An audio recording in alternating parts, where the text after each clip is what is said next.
घातपात अपघात यावरून खूप चर्चा महाराष्ट्रात देशाभर झाली. अजित पवारांचा मृत्यू हा काही अपघात वाटत नाही अशा प्रकारच्या शंका ज्या उपस्थित झाल्या, त्यामध्ये काही प्रमाणात अशा ज्यावेळेस गोष्टी ज्यावेळेस ब्लॅक बॉक्स खराब झाला आहे किंवा तो हे होता त्याच्यातून काय निघत नाही, याचा अर्थ असा निघतो की दाल में कुछ झाला आहे. हे मग मंत्रालयातील मृताच्या टाळूवरील लोणी खाणाऱ्या दुःखद घटनेमध्ये तिकडे मृतदेह पडला आहे, राज्याचे उपमुख्यमंत्रीचा मृत्यू झाला आहे. अशा वेळेस अशा परवानगी देणारे हे महाभाग कोण आहेत?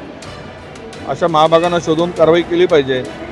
कारवाई केली नाही तर अशी ज्यावेळेस शासकीय दुखवटा घोषित होतो आणि अशा परिस्थितीमध्ये जर परवानग्या दिल्या जात असतील तर एकदा यांना धडा शिकवला पाहिजे. 100% झिरवटचा प्रकार नाही. मंत्रालय काय राज्यच भ्रष्टाचाराचा अड्डा झाला आहे, त्यामुळं बिनधास्त मंत्रालयातले अधिकारी बिनधास्त आहेत.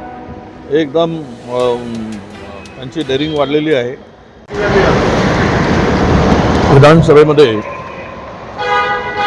हा प्रश्न उपस्थित होणार आहे, त्यावेळेस या प्रश्नाला घेऊन सरकारला जाब विचारू कसं क्लीन चिट दिलं आहे आणि एवढ्या मोठ्या व्यवहारामध्ये सामान्य व्यक्ती हा व्यवहार करू शकत नाही.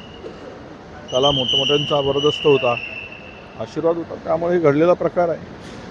हो, त्याच्यावर स्वाक्षरी नव्हती. मीडिया कंपनीने हा संपूर्ण व्यवहार केला. राजकीय मार्ग मोकळा करण्यासाठी तर हा प्रयत्न नाही असाही प्रश्न उपस्थित केला जातो. बघा, जो भाजपबरोबर आहे तो स्वच्छ आहे. त्यांनी कितीही मोठा गुन्हा केला असेल त्याला कुठलीही सजा होणार नाही. हे आता असल्या होणाऱ्या अनेक घटनांवरूनही सिद्ध झालेलं आहे.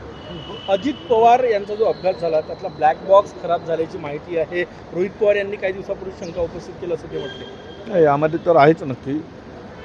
घातपात अपघात यावरून खूप चर्चा महाराष्ट्रात देशाभर झाली. अजित पवारांचा मृत्यू हा काही अपघात वाटत नाही अशा प्रकारच्या शंका ज्या उपस्थित झाल्या, त्यामध्ये काही प्रमाणात अशा ज्यावेळेस गोष्टी ज्यावेळेस ब्लॅक बॉक्स खराब झाला आहे किंवा तो हे होता त्याच्यातून काय निघत नाही, याचा अर्थ असा निघतो की दाल में कुछ झाला आहे.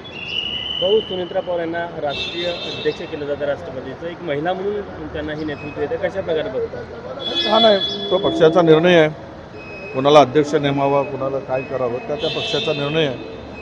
आम्हाला आनंद आहे की महिला म्हणून त्या एखाद्या पक्षाचे राष्ट्रीय अध्यक्ष होत असतील, तर आमच्या त्यांना शुभेच्छा. गणेश नाईक यांची तक्रार जी आहे ते मुख्यमंत्री देवेंद्र फडणवीस यांच्याकडे करण्यात आलेली आहे. ते वारंवार टीका करतात एकनाथ शिंदे यांच्यावर. ते ती सगळी नुरा कुस्ती आहे. त्यामध्ये फार काही वास्तविकता आहे, सत्य आहे असं समजण्याचं काही कारण नाही.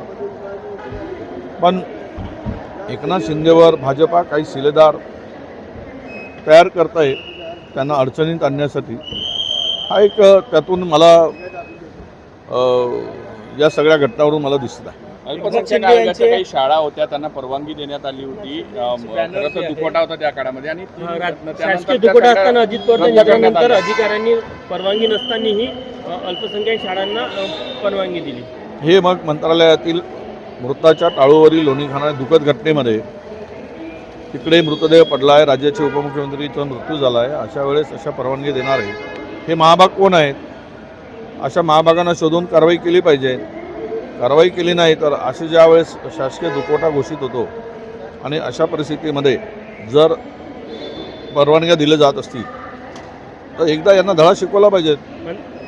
आज मंत्रालय भ्रष्टाचाराचा अड्डा झालाय का? मंत्रालय 100% झिरवटचा प्रकार नाही. मंत्रालय काय राज्यच भ्रष्टाचाराचा अड्डा झाला आहे, त्यामुळं बिनधास्त मंत्रालयातले अधिकारी बिनधास्त आहेत. एकदम त्यांची डेअरिंग वाढलेली आहे. त्यांना काय चिंता राहिलेली नाही आणि ते वाटेल त्या पद्धतीनं आपला धंदा जोरात सुरू ठेवलेला आहे. आज काँग्रेसची बैठक आहे मुंबईला. काय अपेक्षा आहे? चंद्रपूरचा विषय राहील का? चंद्रपूरचा विषय घ्याल तुम्ही? होईल ना, आता चर्चा आहे. त्यामुळं मी असं नाही म्हणणार की काही, पण राज्यभरातील एकूण संघटनेच्या संदर्भातली जी चर्चा आहे तर चंद्रपूरच नाही, राज्यामध्ये संघटनात्मक बांधणीसाठी आणि काही बदल आहेत अपेक्षित त्या संदर्भातली सांगोपांग चर्चा ती होणार आहे. आंदोलन होतं ते पुढे स्थगित केलं, पुढे ढकलण्यात आलेलं आहे. ओबीसीच्या अनुषंगाने आंदोलन करणार म्हणजे आज आमची बैठक होती. माझी तब्येत पण काल बरी नव्हती, त्यामुळे आजचं आंदोलन आम्ही पुढे ढकललं आहे. पण ते आंदोलन आम्ही जोरात करणार आहोत, मोर्चा पण निघणार आहेत जिल्ह्यामध्ये. हा ओबीसीवरचा अन्याय जो आहे त्याला आम्ही ताकदीनं लढू. हे सरकार ओबीसी विरोधी आहे, हे आता लपून राहिलेलं नाही, हे आता स्पष्ट झालं. पार्थ पवारला सरकार वाचवण्याचा प्रयत्न करते का राजकीय